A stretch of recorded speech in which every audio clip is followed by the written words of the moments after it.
We're right at 3 o'clock, so we'll get going. We are going to be talking about comparability and maintenance of effort. Well, let's look at this next slide, do the housekeeping. What we're asking is that we ask y'all to mute your computer phones during the presentation, turn your cameras off. We're trying to conserve the bandwidth, and type questions in the chat box. I do have the chat box running, and you see me hesitate because I'm looking down trying to keep half an eye on the chat and half on the slides. Little slight change of plans. Tiffany Kessler went over maintenance effort and comparability extremely well. So we're going to look at this at a high level perspective and leave plenty of time for questions at the end. Not delve into that much detail. Tiffany provided an excellent explanation, and I don't want to get the numbers convoluted in people's minds. They're still fairly fresh. All right, let's get going. As we heard this morning, maintenance efforts, federal requirement, that requires grant recipients and or a certain level of state local fiscal effort to be eligible for full participation in the federal grant funding. That was stray right here, but in other words, maintenance effort requires LEAs to demonstrate that level of state local funding remains relatively constant from year to year. LEA may receive Title I funds only if the LEA has maintained its fiscal effort. I want to look at this top paragraph sentence for a minute and focus in on where it says remains relatively constant from year to year. This is my 5th year doing this. Seen several districts get into a tight spot. One couldn't make it. They did not make the maintenance effort. The main reason for all of them was they really spiked it the year before, had a substantial increase in it, and could not get it the next year. Couldn't reach it. Came within millimeters of reaching it. When it says remains relatively constant, ideally you want this flat line. You want it possibly a slight upward trend, maybe 1 degree. But you do not want this spiking. It's too hard to sustain. The main thing here is sustainability. So just try to keep it constant. Title I is an addition or supplemental to the minimum education that all students receive. This is maintenance effort ensures a recipient of federal funds does not spend those funds in place of state and local dollars supplanting. To ensure a recipient spends their state and local funds for the same activities that will be provided if federal dollars were not available. Meeting maintenance effort. It's based on the 2 previous years. One reason it is based on 2 previous years is the independent audit report. This is due to us by June 30 with your Title I application. You don't have the audit report completed by June 30. So we go back a year, then we compare it against the year before that. Maintenance effort, the feds give you 10%. So you have to be at least 90% of the effort. You do not have to be 100%. Tiffany went over the numbers. We won't go over the numbers on this. This is the worksheet from the website. Just an Excel spreadsheet. This is required. It is nice and simple. And it works. It's auto-calculating. Here's the exclusions. And top and bottom of what's included. This is what it looks like in GEMS. It's a little bit stretched out of proportion, a little bit too much on the vertical axis, but pretty much the same. It tells you if you met it or not. As it changes, Let's see, we had the waivers. Neither us nor the state has any authority to grant a waiver if you do not meet maintenance effort. U.S. Department of Education is the one who has that authority. We work with you to apply to the USCD. If you're not in that 1 in 5 year, that's exclusion. And again, to reemphasize what we heard this morning, waivers are granted for exceptional or uncontrollable circumstances such as natural disaster. And I always used to say, for this year, it's situations you did not want to be in. Well, we're in one now with COVID. So we're going through it. A precipitous and unforeseen decline in the financial resources of the state, and waivers may now include a change in the organizational structure of the LEA. Again, an LEA may fail to meet the maintenance effort once every 5 years without penalty. If you do it 2 years, twice in 2 years, maybe a penalty. As was discussed earlier, we have all federal program funding. All ESSA federal program funding can be reduced by the amount that you missed it. It can be a huge number. Waivers are tougher to obtain.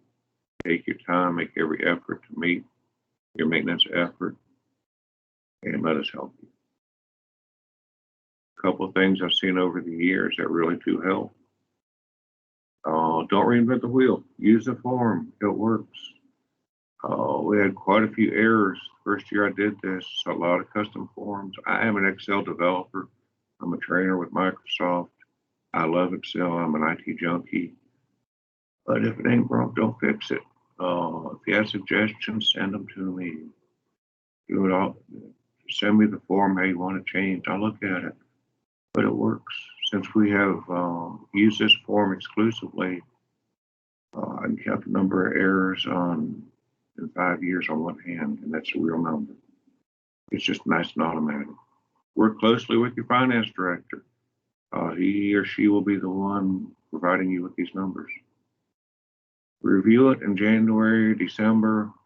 Give yourself time to make adjustments. It is due June 30. If you review it June 15th and you're not going to meet it, you're out of luck. You will not have time to make adjustments or back up and fund. Give yourself some time so you can make some adjustments and ask questions. That's why we're here.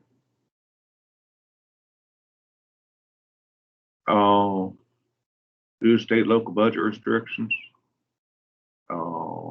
meeting the 90% is getting very challenging for a lot of districts. It's getting more and more difficult. Coordinate with the district financial staff and us with anything you need. Talk to us early.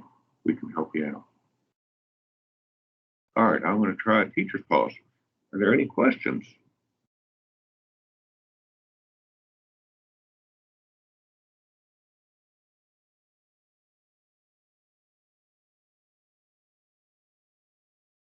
All right, let's move on to a lot of people's favorite topic with COVID was comparability.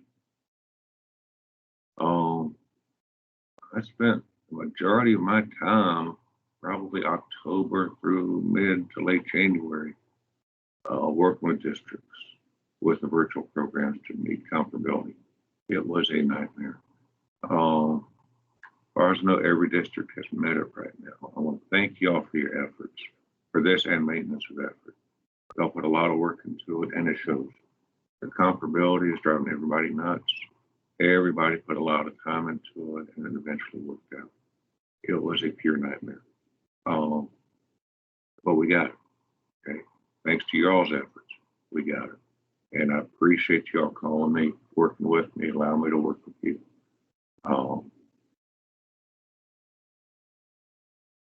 We always call it a test of fairness. Fairness in funding. And you're not going to have one school who has all brand new teachers, and another school with all tenured teachers, trying to make it fair for everybody. It's required. It's statutory under Section 1120A, subsection C. Comparability is required to be performed, calculated every year that an LEA receives Title I funding, unless one school per grade span or one large school, one small school. What we like to see, it did not work out this year, and that's fine. But what we'd like to see is comparability completed by November 15th. For those who are not comparable, we'd like to see you comparable by January 15th. A lot of cases that we just cannot go by that. Took a lot of back and forth, a lot of work to get districts comparable. But we were fine with that. We were feeling the pressure because it seemed like yesterday I started working with districts in October, and now it's March. And in another few months, it'll be the end of the year. So it tends to sneak up on us, and that's the pressure God kept trying to put on. So we got it done, get it done. As far as I know, we did. Again, thank you all for your efforts with that. The federal criteria for comparability is a district-wide salary schedule, district policy to ensure equivalency of staff, and a district policy to ensure equivalence in materials and supplies. That is assurance number 27 in the grant award notification that is signed by your superintendents. There are 8 tests. We picked a test.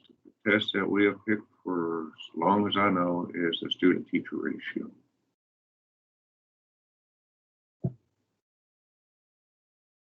If that does not work, the student-teacher ratio does not work. There's a method to adjust the funding source. There's a couple other methods. Contact us. We'll work with you on that individually. The final method that nobody wants to do is you physically move people from one school to another. That's usually the last thing anybody wants to do. Last ditch effort. Procedures. Teachers and students must be counted on the same day. We need official counts. We compare Title I schools by grade span served. Compare non-Title I to Title I schools, or if all Title I schools, if all your schools are Title I schools, you compare the least poor to the most poor.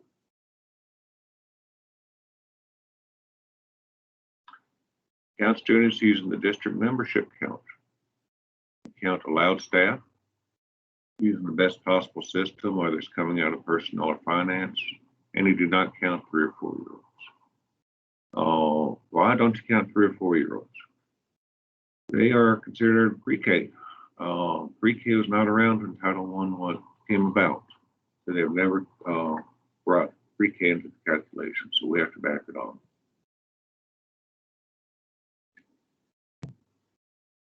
All the requirements with the counts, we need source documentation, anything we look at.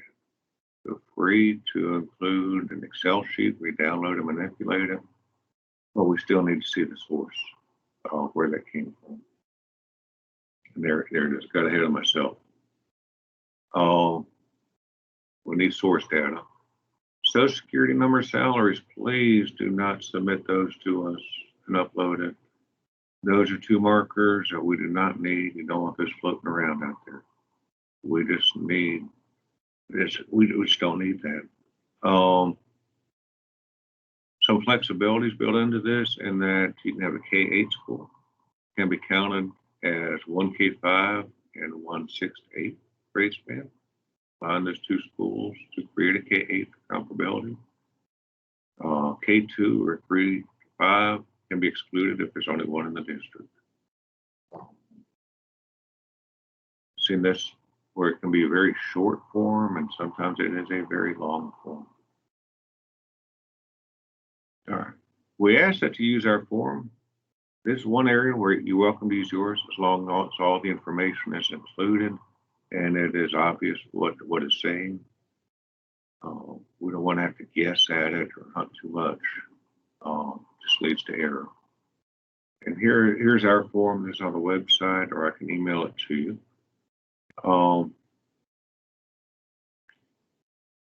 a few minutes on this. Let's see my mouse or not. I'm down at the bottom where it's the non-Title I elementary schools. This is actually the benchmark. You got these schools here, ratios. Here is the average of the ratios, student-teacher ratios. This is the ratio plus 10%. Remember, they give you 10% on this. Maintenance effort to go down to 90, or 0.9, or 90. Here you go up to 110. Just the opposite, but either way, you do get a 10% buffer. This 14.8 is your number. That is your benchmark. So if we look at the schools, all these except for this school are comparable. St. Helena Elementary is over. It's 14.4 versus 14.08. About a third of a point too high. So it's not comparable. So some work has to be done to get this school at or below this number here. Once you do the legwork, plugging this in is fairly easy. It's pretty straightforward. Look, any questions on this?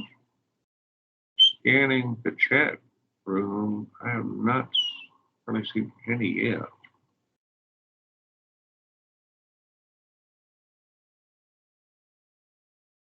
Are y'all still awake?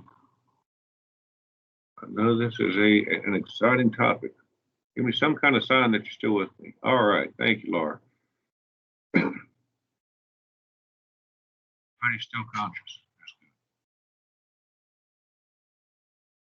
good. All right. I'll tell you what, I said I had a little bit more to cover, and I don't want to just rehash everything I said this morning. So we're going to keep this high level. And that's all I have. And I want to thank y'all for, yeah, I see a little emojis. I see a question. When we have comparability issues, should we contact our program manager or contact you directly? David, either way, we are both fine. I tend to do the monitoring on it. But you can contact either one of us and we'll be glad to work with you. But thank you for that. Either one is fine. The most important thing is contact us. We'll be glad to work with you. And again, I want to thank you all for your efforts. This has not been a fun year. For us, for y'all, I cannot express how much respect I have for each and every one of you, what you've been through, and the chaos that has happened, and y'all kept it together. I've got so much respect for what I've seen. All right, we've got a couple more questions. Where on your form is located? Where on your website is a form located? Livonia, I tell you what, email me directly, please. It is on our policies, the Title I section. But if you want, email me directly and I'll shoot you the form. Save you a little hassle there. Again, that's all I have. Did not want to just rehash everything that's already said. So I thank you. Thank you for your time and look forward to working with you the rest of this year and next year.